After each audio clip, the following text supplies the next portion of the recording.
The notification came at 11:47 p.m. on a Tuesday. I was in bed, scrolling mindlessly through my phone after a 14-hour shift at the firm, when I saw the message from Mom in our family group chat. My thumb hovered over it for a second before I opened it, and I remember thinking how strange it was that she was texting this late. Mom usually went to bed at 9 sharp, right after her evening news program and her chamomile tea ritual that had been the same for 30 years. The group chat was called Hale Family, with a little heart emoji. Jessica had created it 3 years ago, saying it would help us all stay connected. In practice, it was mostly Mom sending pictures of her garden and Jessica sharing memes. I usually just reacted with a thumbs up, too exhausted from work to contribute much else. But this message was different. "We've agreed you're no longer part of the family," the message read. All caps. No punctuation except the period at the end, like she'd taken time to make it official. Make it final. "Don't come to any gatherings." I stared at the screen, reading it twice, then 3 times. The words didn't change.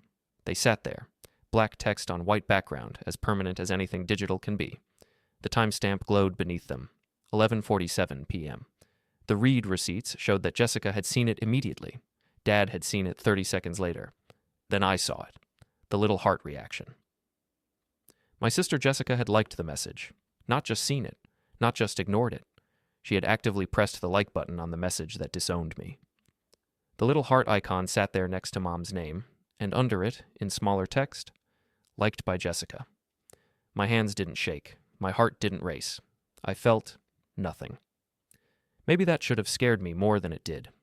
4 years of therapy had taught me that numbness was often worse than pain, that it meant something inside had finally broken past the point of repair. My therapist, Dr. Chen, had warned me about this. "When you stop feeling hurt by people who hurt you," she'd said, "that's when you know you've detached, and detachment is often the step before you walk away completely." I sat there in the dark of my bedroom, the only light coming from my phone screen and the city lights filtering through the blinds of my downtown apartment, this apartment that I'd bought myself, this life that I'd built myself, this existence that apparently wasn't enough to make me worthy of being called family. I took a breath, then another. My chest felt tight, but not with sadness, with something else, something that felt almost like relief. Then I typed my response, my thumbs moving with a certainty I hadn't felt in years. "Thanks for confirming. I'll cancel all the auto payments." I read it back once. It was perfect. Simple, clean, no emotion, no explanation. Just a statement of fact. I hit send at 11:52 p.m. and put my phone on the nightstand. I thought about turning it off, but I didn't. Some part of me, maybe the part that had been waiting for this moment for longer than I wanted to admit, wanted to watch what happened next. I didn't have to wait long. By 12:03 a.m., my phone was vibrating so hard it nearly fell off the nightstand. The screen lit up the room in rhythmic flashes, like a strobe light at a club I didn't want to be in. Mom. "Wait, what payments? Explain." Jessica. "What did you cancel?" Dad. "Son, let's talk about this." Mom. "Answer me right now." Jessica. "You can't just do this." The messages kept coming, one after another, the timestamps only seconds apart. I watched them appear on my lock screen like watching rain hit a window, present but distant, happening to someone else. Each notification was a small explosion of panic from people who'd forgotten I was even capable of saying no. Mom. "Alex, call me now." Jessica. "This is so immature." Dad. "We need to discuss this like adults." Mom. "Your father's health can't take this stress." Jessica. "Mom's crying. Are you happy now?" I watched the messages pile up, one on top of another, and felt absolutely nothing. It was fascinating, in a clinical sort of way, like watching a social experiment unfold. What happens when the person you've been using finally stops letting you use them? This, apparently, panic, anger, manipulation. But not once, not in a single message. Did anyone say, "I'm sorry"? Not once did anyone acknowledge what they'd done. I didn't reply. Instead, I opened my banking app and started going through my scheduled payments. There were more than I remembered. It had become such a routine over the past 4 years that I'd stopped really looking at them. They just happened automatically every month like clockwork, like breathing, like something I did without thinking because I'd always done it. The list was longer than I'd thought, much longer. Mortgage payment to First National Bank, $3,200 on the 1st of every month. Property tax escrow account, $650 on the 15th of every month. Jessica's car lease, BMW 5 Series, the one she just had to have because everyone at my office drives nice cars. $847 on the 10th of every month. Mom's medical insurance premium, the private plan she insisted on because she didn't like the doctors on Dad's work insurance. $100 on the 1st of every month. Dad's business loan payment, the one that was supposed to save the company 3 years ago. $2,100 on the 5th of every month. Electric bill for 1847 Oakmont Drive, $340, varying by season, but I'd averaged it out for autopay. Water and sewage, $120 on the 20th of every month. HOA fees, for the neighborhood they'd insisted on living in, $275 on the 1st of every month. Home insurance, $290 on the 1st of every month. Jessica's car insurance, because of course her car lease didn't include insurance, $215 on the 15th of every month. Internet and cable, the premium package with all the sports channels Dad wanted, $180 on the 10th of every month. Mom's life insurance, $95 on the 1st of every month. Cell phone family plan, 4 lines, even though I had my own separate plan for work, $210 on the 5th of every month. Jessica's student loan payment, because she couldn't afford it on her $55,000 salary, $430 on the 1st of every month. And then there were the irregular payments, the ones that came up every few months that I'd stopped even questioning. Roof repairs, $8,500 in March. New HVAC system, $12,000 in July. Jessica's emergency dental work, $3,400 in September. Mom's prescription medications, the ones not covered by insurance, averaging $300 per month. Dad's truck payment when his old one died, $520 per month for the past 8 months. Property improvements that increased the home value, another $15,000 scattered across the year. The list went on and on and on. I opened my spreadsheet app, because of course I'd been tracking it all. I was an attorney after all. I tracked everything and looked at the full picture. I scrolled through 4 years of payments, each one a small hemorrhage I'd barely noticed. Together, they added up to $9,412 per month in regular payments, every month for 48 months, $451,776, nearly $500,000 I'd paid to keep them afloat while they treated me like an obligation. A burden, someone who was always too busy to come to family dinners I was never invited to. I sat there staring at that number, of $451,776, sir. That was a house. A nice house. That was retirement savings. That was financial security. That was freedom. Instead, it was spreadsheet cells showing money flowing out of my account and into theirs, month after month, year after year, with nothing to show for it but a text message telling me I wasn't family anymore. My phone buzzed again, and again, and again. I started canceling the payments, one by one. Each tap of the screen felt like cutting a thread, like severing a rope that had been pulling me underwater for so long I'd forgotten what it felt like to breathe. The app kept asking me to confirm. Are you sure you want to cancel this payment? Yes. This will take effect immediately. Good. The recipient will be notified. Perfect. Each confirmation screen felt like a small act of rebellion, a tiny revolution happening in the blue glow of my phone screen at midnight. Cancel the mortgage payment. Confirm. Cancel the property taxes. Confirm. Cancel Jessica's car lease. Confirm. Cancel Mom's insurance. Confirm. Cancel everything. Confirm. Confirm. Confirm. It took 23 minutes to cancel everything. 23 minutes to undo 4 years of financial servitude. When I was done, I set my phone to Do Not Disturb, turned over, and went to sleep. I slept better than I had in years. No nightmares, no anxiety dreams about missing payments or disappointing people, no waking up at 3 a.m. with my heart racing, worried about whether I'd transferred enough money to cover whatever emergency had come up this month. Just sleep. Deep, dreamless, peaceful sleep. The sleep of someone who'd finally put down a weight they'd been carrying for far too long. I woke up to 247 unread messages. The number glowed on my phone screen when I turned off Do Not Disturb at 6:30 a.m. 247 messages. I didn't read them. Not yet. Instead, I got up, made coffee, the good stuff, the Ethiopian blend I splurged on because I'd learned that some small luxuries made the 80-hour work weeks bearable, and sat at my kitchen table watching the sunrise through my apartment window. My apartment was on the 14th floor of a modern building downtown, all clean lines and floor-to-ceiling windows. I'd bought it 2 years ago, and it still sometimes surprised me that this was my space. My place. Somewhere that was entirely mine, where nobody could make demands or leave passive-aggressive notes about dishes in the sink. The light came in golden and clean, painting everything in warm tones. and I realized it had been months since I'd actually watched the sun come up, without immediately diving into emails and deadlines and the constant mental checklist of things I needed to do, bills I needed to pay, fires I needed to put out. My phone kept buzzing. I kept ignoring it. Let me tell you how it started, how I became the family ATM they forgot was human. 4 years ago, I was 28 and had just made junior partner at Morrison & Associates, one of the most prestigious corporate law firms in the state.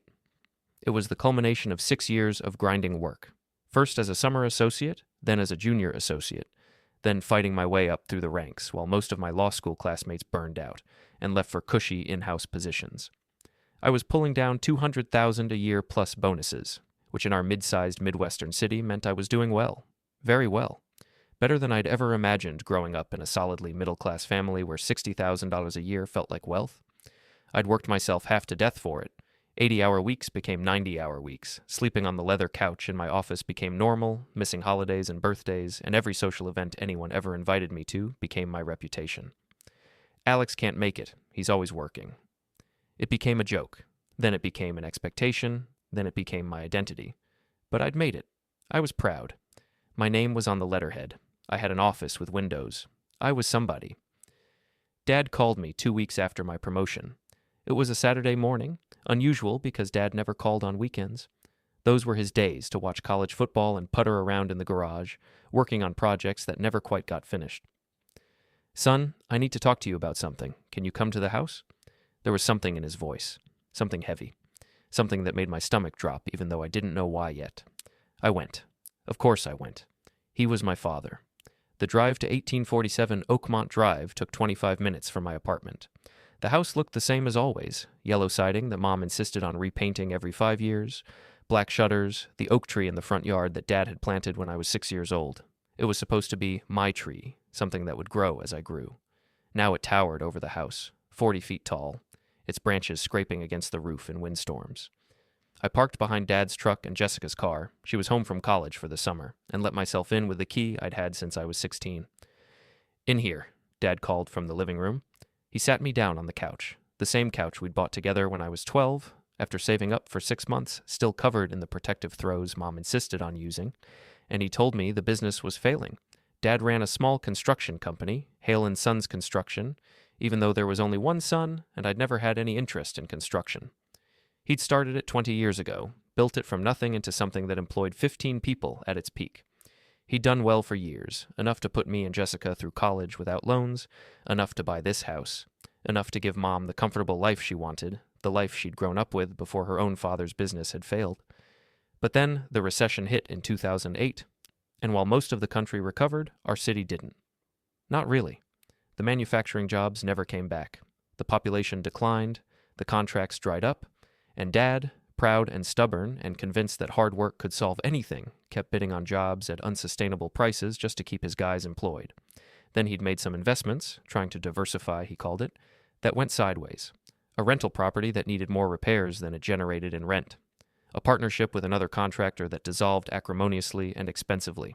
A new truck he'd financed for the business at a rate that made my attorney brain hurt when I finally saw the paperwork. "We're going to lose the house," he said, and his voice cracked on the word house. He looked so old then, so tired. The man who'd taught me to ride a bike, who'd come to every soccer game even when I was terrible at soccer, who'd sat me down when I was applying to colleges and told me I could be anything I wanted to be. That man looked diminished, smaller. "We're 3 months behind on the mortgage. The bank is starting foreclosure proceedings." Mom was crying quietly on the love seat, dabbing at her eyes with a tissue. She was 56 then, still beautiful in the way she'd always been beautiful. Put together, proper, everything in its place, but her hands were shaking. Jessica sat next to her on the couch, holding her hand, looking at me with these huge, wet eyes.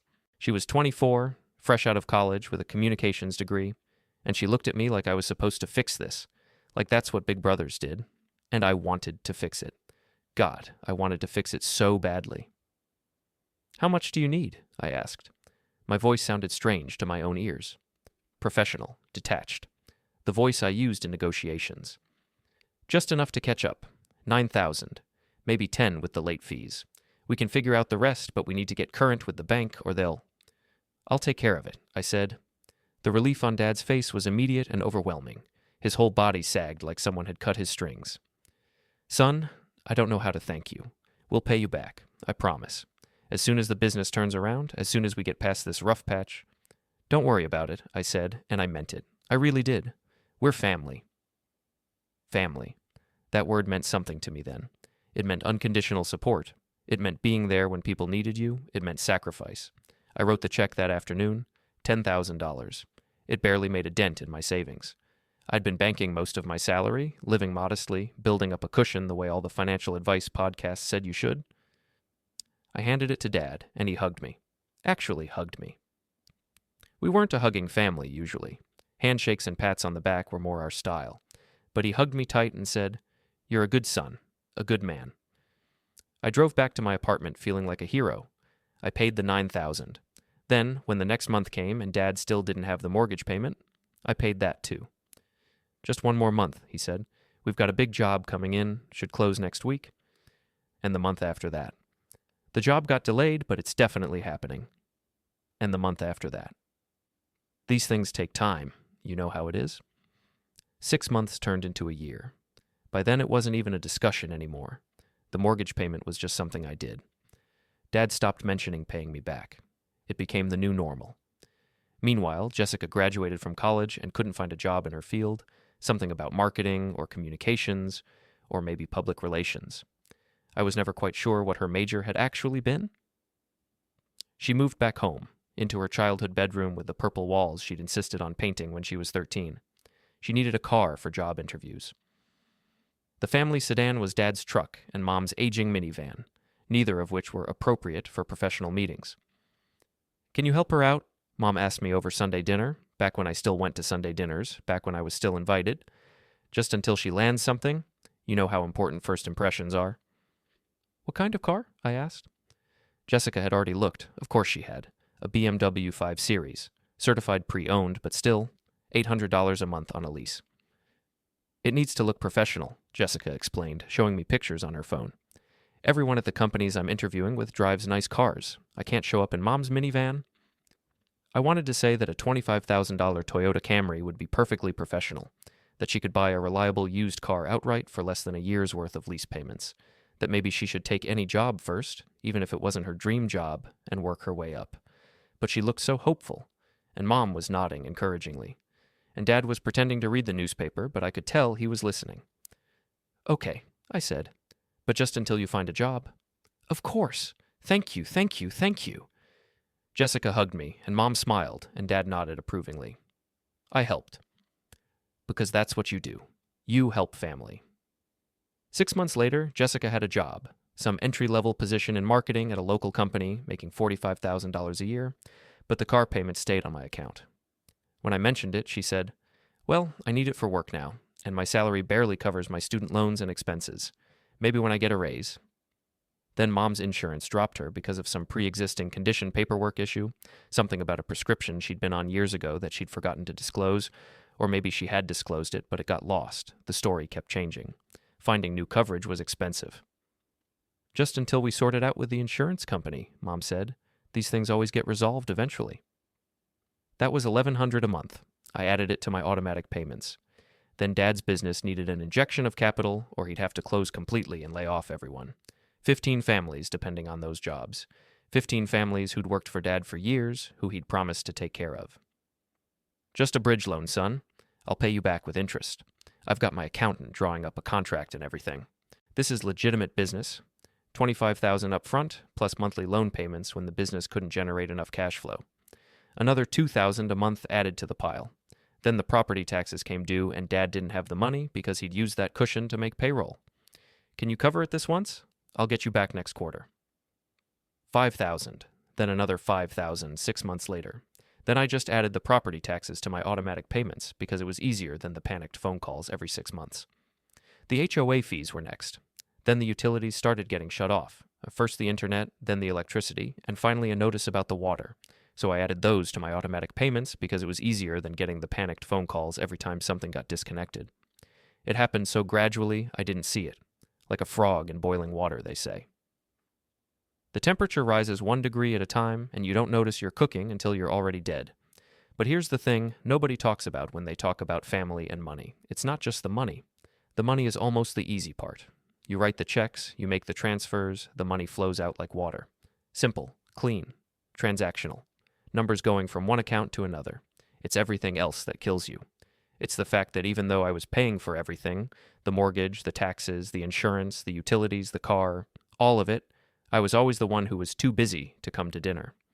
It's Mom calling me only when she needed something, and Jessica texting only when her car needed maintenance or her insurance was due. It's Dad avoiding my calls unless it was about money, because talking to me reminded him of everything he'd failed at, every dream that hadn't panned out, every promise he'd made to himself about being a self-made man who didn't need handouts from his kid. It's my 30th birthday last year. I remember it clearly because 30 felt significant, a milestone, the end of my 20s, the beginning of whatever came next.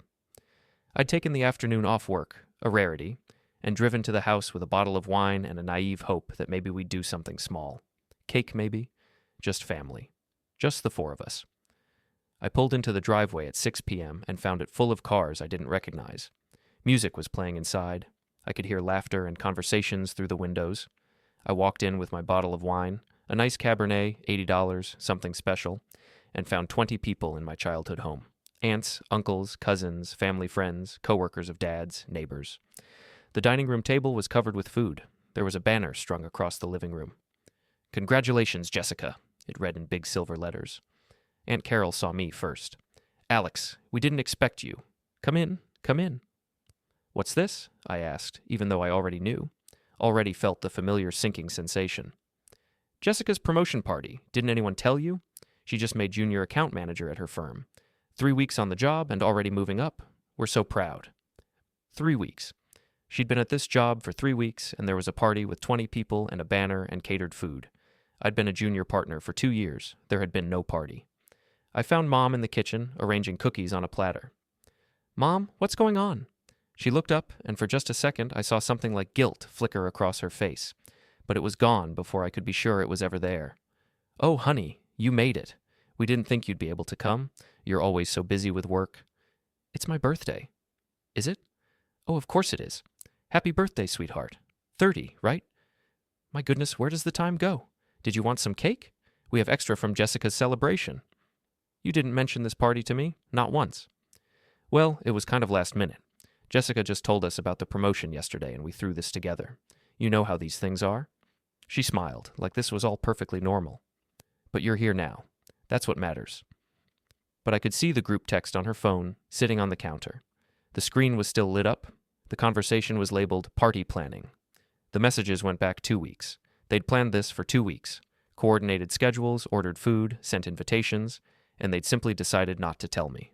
On my birthday. "I should go," I said. "What?" "Don't be silly, you just got here. Come say hi to everyone.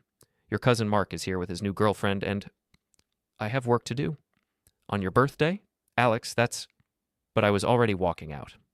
Through the living room where Jessica was holding court, telling some story that had everyone laughing. Past Dad, who was manning the grill on the back patio. Past all the people who'd been invited to celebrate my sister in my childhood home that I was paying for. I got in my car and drove back to my apartment. Nobody called to ask where I went. Not that night, not the next day, not ever. Mom texted 3 days later. "Hope you had a good birthday. Sorry we missed you at Jess's party." That was when something inside me started to crack. Not break, not yet, just crack. Like ice on a frozen lake when spring starts coming, when you hear that creaking sound that says the solid ground beneath you isn't as solid as you thought. The morning after I canceled the payments, I went to work as usual. Wednesday, hump day. My calendar showed a deposition at 10 and a client meeting at 2, with 3 hours of document review squeezed in between. Normal day, routine. Except nothing felt routine anymore. I sat in my office, corner office, windows on 2 sides, my name on the door in brass letters that still gave me a little thrill of pride, and I couldn't focus. The deposition document sat unread on my desk. The coffee in my mug went cold. Outside my window, the city moved at its usual pace, completely unaware that my entire world had shifted on its axis. I kept thinking about something I'd forgotten. Something important. Something that nagged at the edges of my consciousness like a splinter I couldn't quite locate. Around 11, during a break in the deposition, the witness was terrible, kept contradicting himself. This would settle before trial. It hit me. The contract. 3 years ago, when Dad was desperate for that $25,000 business loan and no bank would give it to him because of his credit score, turns out those bad investments had tanked his FICO into the low 500s. I'd agreed to help. Of course I had. He was my father. His business was failing. 15 employees were depending on those paychecks. But my financial advisor, a sharp woman named Margaret Chen, who'd kept me from making several stupid decisions over the years, including that time I almost invested in a friend's can't-miss cryptocurrency venture, had insisted we do it properly. I remember that meeting in her office. She'd been firm in a way that made me uncomfortable. "If you're going to give him this much money," she'd said, leaning forward across her desk, her reading glasses perched on her nose, "you need legal protection. I know he's your father, but family and money is where things get complicated. I've seen it 1,000 times. Good people who think they're helping end up broke and bitter." I'd resisted at first. It felt wrong, transactional, like I didn't trust him. "It's not about trust," Margaret had said. "It's about having everything clear and documented so there aren't misunderstandings later. You want to help your father? Great. Do it in a way that protects both of you. He's not going to want to sign a contract? Then he's not that desperate for the money, is he?" She'd been right, of course. She was always right. That's why I paid her a substantial retainer. So we'd drawn up an agreement. A proper legal contract, 6 pages long, covering every contingency.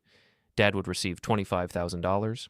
He'd pay it back over 5 years at a modest interest rate, lower than any bank would offer, but enough to make it official. The business would serve as collateral, but since the business had no real assets, the house would be the actual security. We'd presented it to Dad on a Sunday afternoon. He'd read through it, or at least I thought he'd read through it, made a few jokes about all this legal mumbo-jumbo, and signed it. Mom had been there too, as co-owner of the house. She'd signed as well. We'd had it notarized at the bank, very official, very formal. Dad had clapped me on the shoulder afterward and said, "All this legal stuff, it's not necessary between us. But I understand you have to protect yourself. Smart thinking, son. That's why you're the lawyer." I'd felt guilty about it, like I was being paranoid, overly cautious, unfamily-like. Now, sitting in my office 3 years later, I pulled up the digital copy of that agreement. It was in a folder labeled Personal Legal Documents, right between my will and my apartment purchase paperwork. I started reading it, really reading it, not just skimming for the payment terms and the interest rate, but every single clause, every subsection, every piece of legalese that Margaret had insisted on including. Standard stuff at first. Definitions of parties, terms of the loan, payment schedule, interest calculations. Then I got to Section 7, Default and Remedies. Subsection A covered what happened if payments were late. Standard penalty fees, nothing dramatic. Subsection B covered what happened if the loan went into formal default, more than 90 days delinquent. Standard acceleration clause, the full balance would become due immediately. Then I got to subsection C. I read it 3 times, each time feeling my heart rate increase. In the event that the borrower defaults on this agreement, and in the event that the lender has provided additional financial support beyond the terms of this agreement, including but not limited to mortgage payments, property tax payments, insurance payments, utility payments, or any other financial assistance for the benefit of the borrower or for the benefit of property secured under this agreement, then all such additional financial support shall be considered part of the outstanding debt owed to the lender. I kept reading. Furthermore, in the event that payments under this agreement are suspended or discontinued for any reason attributable to the borrower's actions or circumstances, and if the outstanding balance, including all additional financial support, is not resolved within 30 days, all assets secured under this agreement, including but not limited to the property located at 1847 Oakmont Drive, and any equity therein, shall transfer to the lender as compensation for funds rendered. The property at 1847 Oakmont Drive was the family house, the house they'd lived in for 30 years, the house I'd grown up in, the house whose mortgage I'd been paying for 4 years. I kept reading, my hands starting to shake. This agreement grants the lender power of attorney over all assets secured herein for the purposes of protecting the lender's financial interests. This includes, but is not limited to, the authority to assume ownership, make decisions regarding the property, and execute any legal documents necessary to transfer or maintain said assets. Margaret had given me power of attorney over the house, and there was more.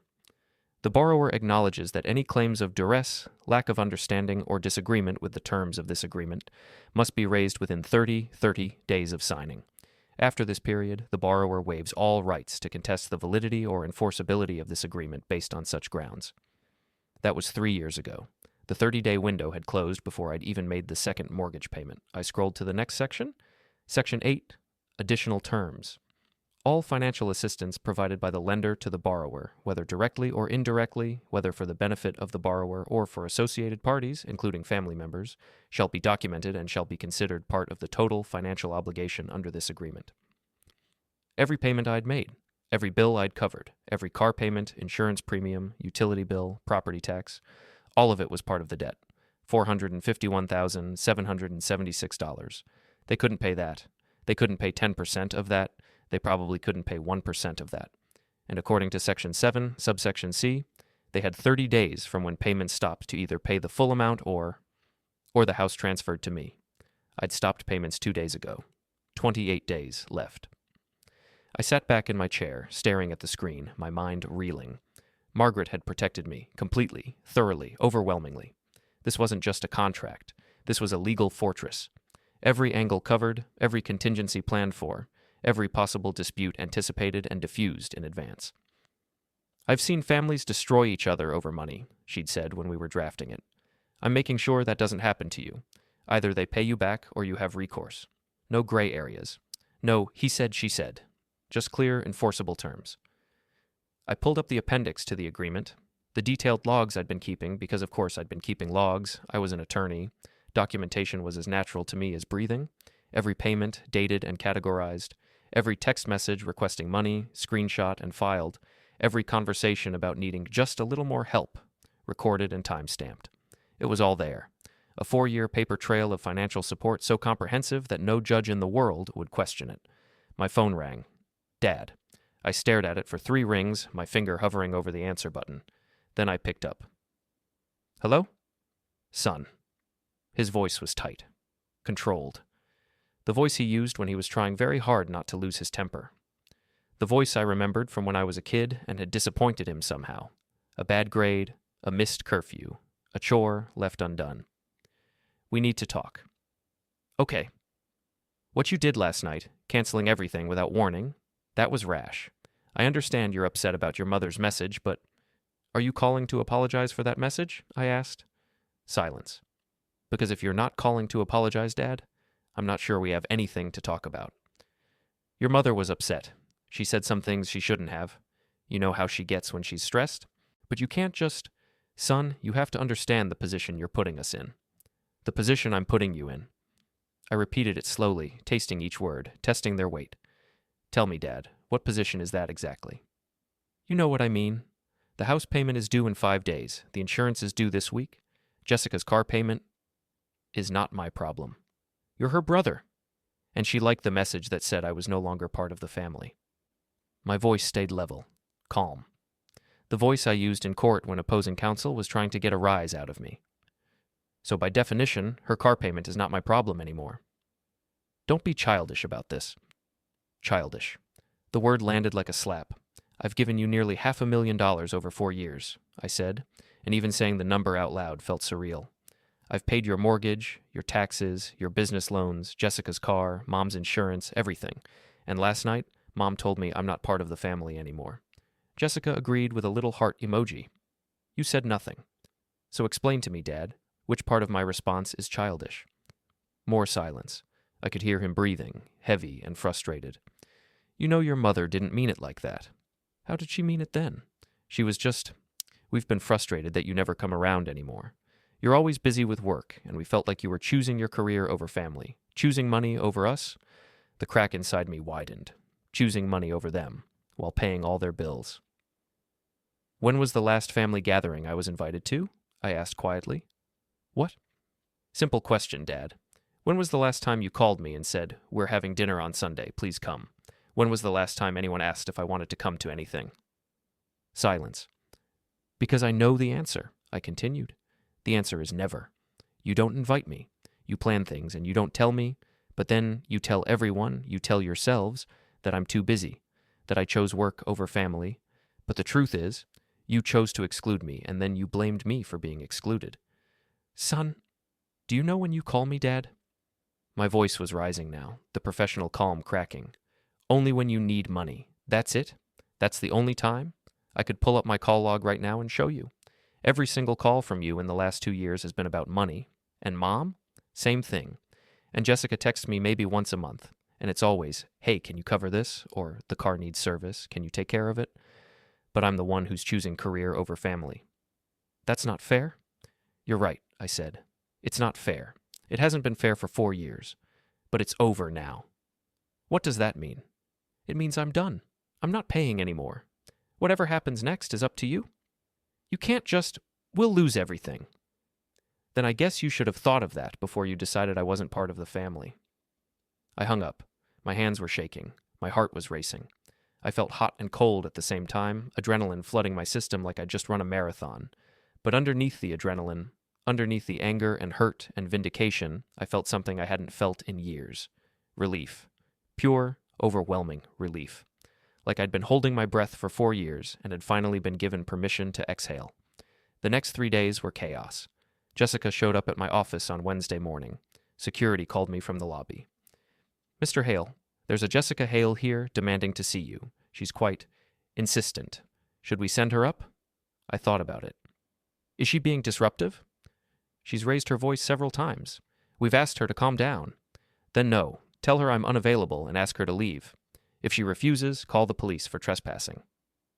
I watched from my office window 10 minutes later as Jessica was escorted out of the building by security. She was crying and screaming, making a scene in front of everyone. Part of me felt bad, a small part, the part that remembered teaching her to ride a bike, helping her with homework, scaring away the boys who treated her badly in high school. But then I remembered the little heart icon next to Mom's message, and the feeling evaporated. Mom tried a different approach. She called my office phone, my cell, sent emails, sent texts. When I didn't respond, she started calling my colleagues. One of them, Michael, stopped by my office Wednesday afternoon. Hey, your mom called me, he said, looking uncomfortable. She said there's a family emergency and you're not responding to her. There's no emergency, I said. She's being dramatic. She seemed pretty upset. She's upset that I stopped paying their bills. Michael's eyebrows shot up. You've been paying their bills? For 4 years. Mortgage, insurance, car payments, utilities, all of it. Jesus, and you just stopped? They told me I wasn't part of the family anymore, so I figured they didn't need my money either. He stared at me for a long moment, then nodded slowly. Okay, I'll let her know I couldn't reach you if she calls again. Thanks. But the calls kept coming. Aunts, uncles, cousins I hadn't spoken to in years, all of them with the same message. What's going on? Your mother says you abandoned them. You need to fix this. None of them asked my side. None of them wondered why I'd stopped. They just assumed I was being cruel, heartless, the successful son who'd forgotten where he came from. On Thursday, my bank called. Mr. Hale, this is Sandra Perkins from First National. I'm calling about some unusual activity on your accounts. What kind of activity? We've had several attempts from external parties trying to gain access to accounts linked to your profile. They're claiming to be family members with authorization. They've presented some documents that they say give them power of attorney. My blood went cold. What documents? They appear to be expired medical directives from 2019. Nothing current or valid for financial accounts. We've denied all requests, of course, but I wanted to alert you that the attempts are ongoing, 4 times in the last 24 hours. Can you put a security freeze on everything, flag any and all access attempts, and alert me immediately? Absolutely. I'll escalate this to our fraud department. We'll lock everything down. Thank you. After I hung up, I sat at my desk trying to process it. They were trying to break into my accounts, my family, the people who raised me. They were literally trying to steal from me. The crack widened into a chasm. Friday morning, I got a call from Margaret, my financial advisor. We need to talk about the Hale family agreement, she said without preamble. I know. I read through it the other day. Good, because if they can't make a payment or negotiate a settlement in the next 26 days, that house becomes yours, legally, completely. And given what you've told me about the situation, I don't think they have any idea. They don't. Dad barely read the contract when he signed it. He just needed the money. Then you need to decide what you want to do. You have 3 options. 1, you can forgive the debt and walk away.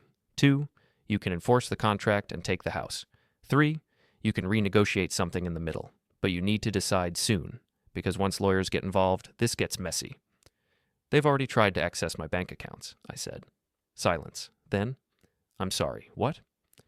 I told her about the bank's call, about the expired medical directives they'd tried to use, about Jessica showing up at my office, about the phone calls from relatives. That changes things, Margaret said slowly. That's attempted financial fraud. You could press charges. I don't want to press charges. I just want them to leave me alone.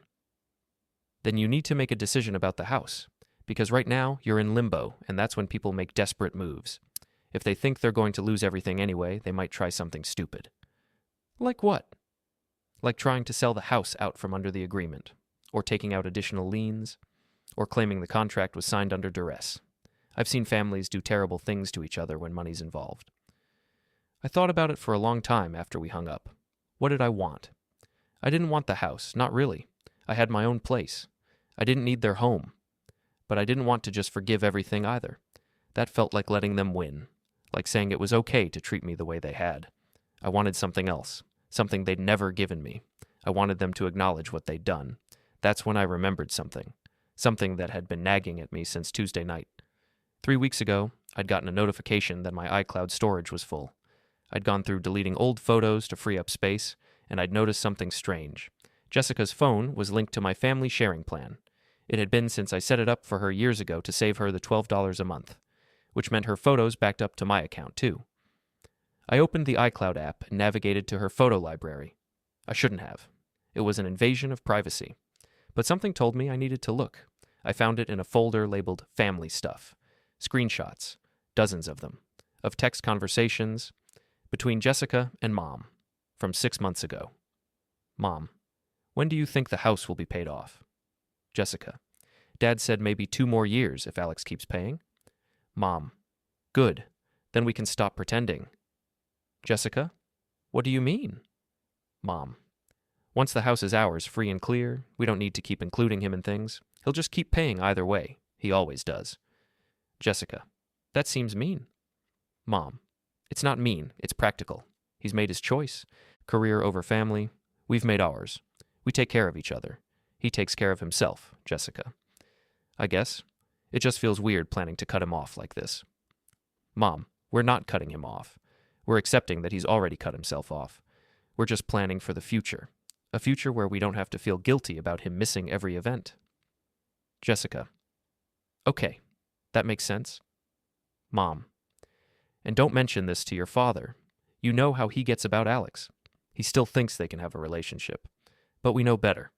There were more, screenshots from other conversations, plans about what they'd do once the house is paid off, discussions about how they'd handle Alex when he finally realized they didn't need him anymore, jokes about me being their personal ATM.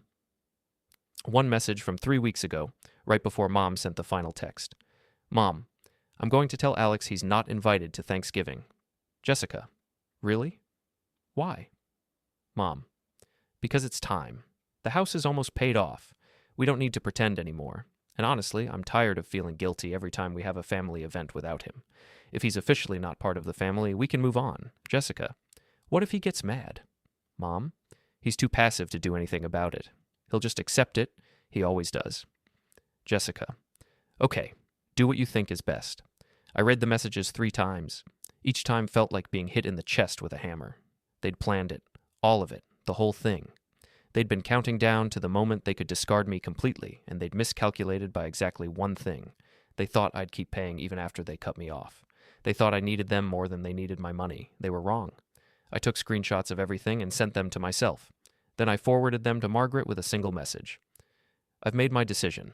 Enforce the contract, take the house. The legal process moved faster than I expected. By Monday morning, Margaret had filed all the necessary paperwork with the county. By Tuesday afternoon, a process server had delivered the official notice to 1847 Oakmont Drive. Notice of default and intent to execute asset transfer agreement. It was very formal, very legal. It said, in essence, you defaulted on the agreement. You have 30 days to either pay back the full amount owed, $451,776, or vacate the premises. Failure to comply will result in immediate eviction proceedings. Dad called me 17 times that day. I didn't answer. Mom sent me an email with the subject line, "How could you do this to us?"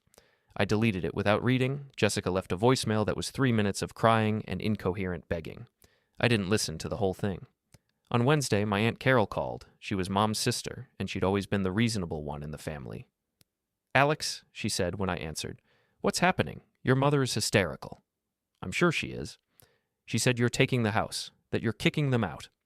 "Not exactly. I stopped paying their bills because they told me I wasn't part of the family. There was a legal agreement in place from years ago that says if payments stop, the house transfers to me as compensation. They have 30 days to either pay me back or leave." "Pay you back? How much are we talking?" "Around $450,000. That's what I've given them over the past 4 years." Silence. Long, heavy silence. "Jesus Christ," Carol finally said. "$450,000? Give or take. And they never said thank you? Never tried to pay you back? They told me I was no longer part of the family and not to come to any gatherings." More silence. "I didn't know it was that bad," she said quietly. "I knew you were helping with the mortgage, but I didn't realize—" "Alex, that's not right. What they did. That's not how family should work." "I know. Are you really going to take the house?" I thought about the screenshots on my phone, the messages planning my exclusion, the casual cruelty of people who thought I was too passive to ever stand up for myself. "Yes," I said. "I really am." "I don't blame you," Carol said, surprising me. "I'm sorry for all of it. You deserved better." After she hung up, I cried for the first time since this whole thing started. Not sad tears, not exactly, just release. Someone from my family had acknowledged it, had seen it, had said I deserved better. It felt like something broken inside me could finally start to heal. The next 2 weeks were a masterclass in manipulation. First came the apologies. Mom sent a card with a handwritten note about how she'd said things in anger that she didn't mean, how I'd always be her son, how family was forever. There was no acknowledgement of the years of taking advantage of me, just generic apology language. I didn't respond. Then came the sob stories. Dad left voicemails about how the stress was killing him. How could I do this to them? Still no acknowledgement of what they'd done. Jessica tried a different approach. She sent me long texts about memories from our childhood. "Remember when we built that treehouse? Remember Christmas morning?" Each message was a nostalgia bomb designed to make me feel guilty. I remembered those things. But I also remembered being excluded while paying for everything. When the guilt didn't work, they tried anger. Dad sent an email calling me ungrateful, saying he'd raised me, and this was how I repaid him. I laughed when I read it. I'd paid my own way through college. He'd never given me a dime after I turned 18. Mom sent me Bible verses about honoring thy father and mother. Jessica sent increasingly unhinged texts threatening to sue me, to go to the media, to expose me. "Please do," I texted back. "Please tell everyone how I paid nearly $500,000 to support you all, and you thanked me by saying I wasn't part of the family. I'd love for everyone to know the whole story." She didn't text again after that. Then came the extended family members who only had Mom's version of events. Uncle Richard called me selfish. Cousin Melissa said I was breaking my mother's heart. To each of them, I said the same thing. Ask them how much money I've given them. Ask them why they told me I wasn't part of the family. Then call me back if you still think I'm the villain. Only 3 people called back. Carol was one of them. The other 2 apologized. The rest just stopped calling.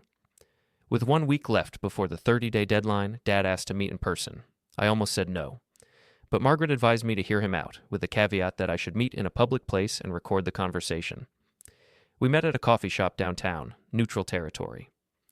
I got there early and set up my phone to record. Dad looked terrible. He'd aged 10 years in 3 weeks. His hair was grayer, his face was drawn. He sat down across from me with a coffee he didn't drink. "Thank you for meeting me," he said. I nodded. "I want to make you an offer. We'll pay you back, all of it, but we need time. Give us 2 years. "How?" I interrupted. "What? How will you pay me back? Your business is failing. You have no savings. So how?" He shifted uncomfortably. "We'll figure it out. We'll get loans." "From who?" "Your credit is destroyed." "We'll sell things." "Into what?" "You need housing. You need the basics. There's nothing left to sell." His face reddened. "So you're just going to throw us out? You threw me out of the family first." "Your mother was upset. She meant it enough to plan it 6 months in advance." He froze. "What are you talking about?" I showed him the screenshots. Watched his face as he read the messages between Mom and Jessica. Watched the color drain away. "I didn't know about this," he whispered. "Doesn't matter. You were there when Mom sent that message. You didn't defend me. I thought we could fix it. It's been 3 weeks. The only reason anyone wants to fix it now is because the money stopped." He was quiet for a long time. Then, "What do you want from us?" "I want you to acknowledge what you did. Not just the message. All of it. I want you to admit that you used me." "Okay, I'm sorry. We should have treated you better." "I'm not finished. I also want you to stop pretending this is about the house. This is about the fact that you were planning to cut me out completely once the house was paid off. You were using me until you didn't need me anymore." His hands were shaking. "I'm not good at standing up to your mother." "That's not an excuse for letting her treat your son like garbage." He nodded slowly. He looked broken. "So what happens now?" "Now you have 1 week to either come up with $450,000 or find a new place to live." "I didn't read the contract carefully. You didn't think I'd ever enforce it, because I was too passive, too desperate for your approval." He flinched. "But here's what you didn't realize. I didn't lend you that money because I was desperate for your love. I lent it because I actually loved you, and I kept paying because I thought that's what family did. But it turns out I was the only one who believed that." I stood up. "Wait," Dad said. "Please, there has to be something. There is something. You can find a new place to live, and you can start taking responsibility for your own lives." "Alex?" "Goodbye, Dad." I walked out without looking back. The 30 days came and went. No payment arrived, no settlement offer came through. Just more messages that went from pleading to angry to desperate and back to pleading again. On day 31, the county sheriff served the eviction notice. 30 days to vacate. Margaret handled everything. I didn't have to see them, talk to them, or deal with any of it directly. She became the buffer between me and the chaos. They hired a lawyer. He contacted Margaret with a motion to delay the eviction, claiming the original agreement was unconscionable. Margaret destroyed that argument in about 6 minutes. She sent over documentation of every payment I'd made, every text and email thanking me for my help. She included the screenshots of the messages planning to exclude me. Their lawyer withdrew the motion. On day 45, I got a call from Carol. "They're moving in with me," she said. "Just temporarily. I wanted you to know." "That's kind of you." "It's family. But Alex, I told your mother she brought this on herself. I showed her the screenshots. She didn't deny any of it." "What did she say?" "She cried. Then she said she didn't think you'd ever really do it. That you'd forgive them like you always did." "I'm done forgiving people who aren't sorry." "I know, and I think that's healthy." On day 57, they moved out. I didn't go to the house. I didn't want to see them packing up their lives. Margaret went instead. She called me afterward. "It's done," she said. "They're gone. The house is yours." "How did they seem?" "Defeated. Your mother cried the whole time. Jessica was angry. She broke a lamp on the way out, but I'm not going to make an issue of it. Your father was just quiet." "Okay." "Alex, what are you going to do with it?" "I'll figure it out," I said. But I already knew. 2 months after they moved out, I drove to 1847 Oakmont Drive. I hadn't been there since the day I'd shown up to find Jessica's surprise promotion party. That was over a year ago now. The house looked the same from the outside, same yellow siding, same black shutters, same oak tree Dad had planted when I was 6. I let myself in with the key Margaret had given me. Inside, it was empty. They'd taken all the furniture, all the pictures, everything except the curtains and appliances. My footsteps echoed on the hardwood floors. I walked through each room slowly. The living room where we'd watched football, the kitchen where Mom had made Sunday dinners, the hallway where Jessica and I had marked our heights on the doorframe every birthday. Someone had painted over the marks. I went upstairs to my childhood bedroom. It was empty except for the built-in bookshelves Dad had installed when I was 12. I'd painted them dark blue and filled them with books. The books were gone now. I sat on the floor of the empty room and let myself feel everything I'd been pushing down for 2 months. The grief, the anger, the loss, the relief, all of it at once. Then I pulled out my phone and opened a blank text message. I typed 3 words. "The house is yours." I added Mom, Dad, and Jessica to the recipients. Then I paused. Was this the right choice? Was I being stupid? Weak? No. I was being free. I'd already gotten what I needed from this situation. I'd proven to myself that I could stand up for myself, that I didn't need their approval, that I could survive without them. Taking their house forever would just tie me to them. It would make me a landlord to their resentment. But giving them back the house, on my terms, that was something else. I finished the message. "The house is yours. I'm transferring the deed back into Dad's name. Consider the debt forgiven. But I want you to understand something. I'm not doing this because I forgive what you did. I'm not doing this because we're family. I'm doing this because I don't want to be tied to you anymore. Not by money, not by property, not by obligation. You planned to cut me out of your lives once the house was paid off. So I'm giving you what you wanted. The house is paid off, and I'm out of your life. Don't call me, don't text me, don't show up at my office or my home. I hope you build a good life in that house. I hope you fill it with people who actually care about each other, and I hope someday you understand why this was necessary. But I won't be there to see it. Goodbye. I hit send. Then I blocked all 3 of their numbers. I sat in that empty room for another hour, crying and laughing and feeling lighter than I had in years. Finally, I stood up, brushed off my jeans, and walked out of 1847 Oakmont Drive for the last time.